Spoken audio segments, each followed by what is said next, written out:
under Polavaram Bankacherla link project, from which Karnataka would become entitled for further additional use of 64 TMC as per the interstate agreement mentioned above అని Bachawat award లెక్క ప్రకారంగా ఏదైతే ఆ 14 TMC లెక్క ఉందో ఆ 14 TMC లెక్క ప్రకారంగా మీరు గోదావరి బనకచెర్ల ప్రాజెక్టు కడితే మాకు 64 TMCలు వస్తాయి, డేట్ చెప్పండి, మేము ఆ రోజుకెళ్ళి 64 ఆపుకుంటాం మీదనే కృష్ణానది జలాలు అని చెప్పి ఇది కర్ణాటక రాసిన ఉత్తర్వు. మహారాష్ట్ర కూడా వీళ్ళకు కూడా 21 ఉంది కదా, 45, 21, 14. ఆ 21 మేము ఈడ ఆపుకుంటాం మీద కృష్ణానది జలాలని వీళ్ళు రాశారు.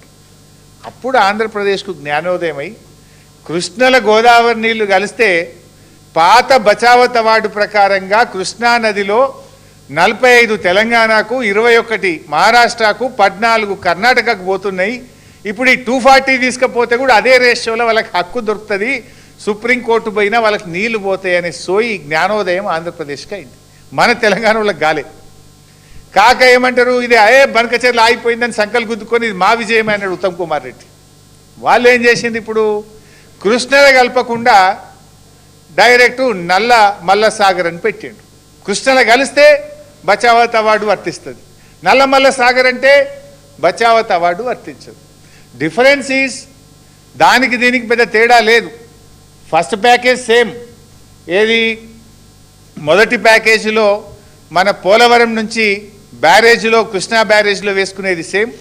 అక్కడి నుంచి బ్యారేజ్ నుంచి మళ్ళీ బొల్లంపల్లి రిజర్వాయర్ వరకు తెచ్చేది సేమ్. బొల్లంపల్లి నుంచి నల్లమల్ల సాగర్ దగ్గర ఆపేస్తుండు. ముందుకు పోతే బనకచెర్ల, ముందుకు పోకుండా నల్లమల్ల సాగర్ దగ్గర ఆపి ఓ టనల్ కొట్టి కిందికి తీసుకుపోతుండు. బనకచెర్లకు పోతే ఏమైందంటే రెడీమేడ్ సిస్టమ్ ఉంది, ఆ సిస్టంలో పోస్తే ఆటోమేటిక్ రాయలసీమ అంతా పారుతుంది. ఇప్పుడు ఉపాయం ఏం చేసింది, కృష్ణకు కలిపితే పైన రాష్ట్రాలకు హక్కు దొరుకుతుంది కనుక కలపకుండా మధ్యలోనే ఆపి టనల్ కొట్టి కిందికి కలుపుకుంటుండు, కృష్ణలో కలపకుండా. ఇది కర్ణాటకకు అర్థమైంది, మహారాష్ట్రకు అర్థమైంది, ఆంధ్రప్రదేశ్కి అర్థమైంది, కానీ మనోళ్ళకి అర్థం కాలేదు. ఏది మా విజయమే, మేము కొట్లాడితే బనకచెర్ల ఆగిపోయింది అన్నారు. అది ఆగలే, డబుల్ దెబ్బ తగిలింది. మొదటి దెబ్బ గోదావరి నీళ్ళు పోయేది ఎట్లా పోతున్నాయి, రెండవ దెబ్బ బచావత్ అవార్డు ప్రకారంగా రావాల్సిన 45 కూడా రాకుండా పోతున్నాయి. డబుల్ దెబ్బ తగిలింది. అంటే మనోళ్ళు ఆ రకంగా ఇవాళ తెలంగాణకు అన్యాయాన్ని తలబెడతా ఉన్నారు. ఇవాళ బనకచెర్ల ఎంత డేంజరో, బనకచెర్ల కంటే Nallamala Sagar double danger. We will lose 2. బనకచెర్లనైతేనేమో గోదావరి నీళ్ళు పోతాయి కానీ కృష్ణాల వాటా దొరుకుతుంది. నల్లమల్ల సాగర్ అంటే గోదావరి నీళ్ళు పోతాయి, కృష్ణాల వాటా కూడా రాదు. డబుల్ ఎడ్జ్డ్ నైఫ్ ఇది, డబుల్ డేంజరస్. అయితే ఈ నల్లమల్ల సాగరు మరి ఆంధ్రప్రదేశ్ అడ్డుకోవాలన్నా వద్దా? ఇంత జరుగుతుంటే ఈ ప్రభుత్వం ఏం చేస్తుంది? కుంభకర్ణుల్లాగా నిద్రపోతున్నట్టు నటిస్తుందా? తెలిసి కూడా తెలియనట్టు చేస్తుందా? ఇదంతా రాష్ట్ర ప్రభుత్వానికి తెలియకుండానే జరుగుతుందని అనుకోవాలనా?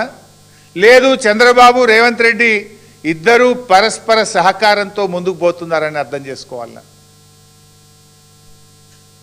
ఎందుకంటే ఇంత డేంజర్, పక్కన కర్ణాటక మేల్కొన్నది, మహారాష్ట్ర మేల్కొన్నది, తెలంగాణ ఎందుకు మేల్కొంటలేదు? ఇవాళ ఇంకా డేంజరస్ పాయింట్, ఇవాళ నేను చెప్పాల్సినటువంటి ఇంపార్టెంట్ 2 పాయింట్లు ఇప్పుడు చెప్పబోతా ఉన్నాను, కీలకమైనటువంటివి. ఇప్పుడు ఆ రోజు ఢిల్లీ మీటింగ్ పోనన్నాడు, పోయిండు. చర్చ జరగలేదన్నాడు, జరిగింది. ఎజెండాలో లేదన్నాడు, ఎజెండాలో ఉన్నది. అది కూడా ఒక్కసారి వీడియో చూద్దాం. వాళ్ళు బనకచెర్ల గోదావరి బనకచెర్ల వాళ్ళు కడతామని అడుగుతాయి కదా మేము ఆపమని చెప్పడానికి. ఎజెండాలో వాళ్ళు కడతామన్న ప్రతిపాదననే చర్చకు రానప్పుడు ఆపమనే చర్చనే రాదు. This is agenda. ఈ కాపీ కూడా మీ అందరికి షేర్ చేస్తాం.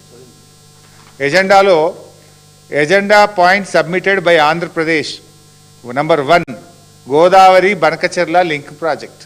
ఇంత స్పష్టంగా ఎజెండాలో ఫస్ట్ పాయింటే గోదావరి బనకచెర్ల. ఎంత పచ్చి అబద్ధం రేవంత్ రెడ్డి మాట్లాడిండో మీరు చూసిండ్రు. నెక్స్ట్, మరి మెయిన్గా ఏదైతే ఆంధ్రప్రదేశ్ రాష్ట్రం నుంచి పోలవరం బనకచెర్ల ప్రాజెక్టు అంశం మీద ఏదైతే ఆంధ్రప్రదేశ్ ఇచ్చినటువంటి అంశం మీద, అదేవిధంగా తెలంగాణ రాష్ట్రం కృష్ణా గోదావరికి సంబంధించినటువంటి ఏవైతే రేజ్ చేసిన ఇష్యూస్ ఏవైతే ఉన్నాయో ఇవి రెండు కూడా టెక్నికల్ ఇష్యూస్ అన్నీ కూడా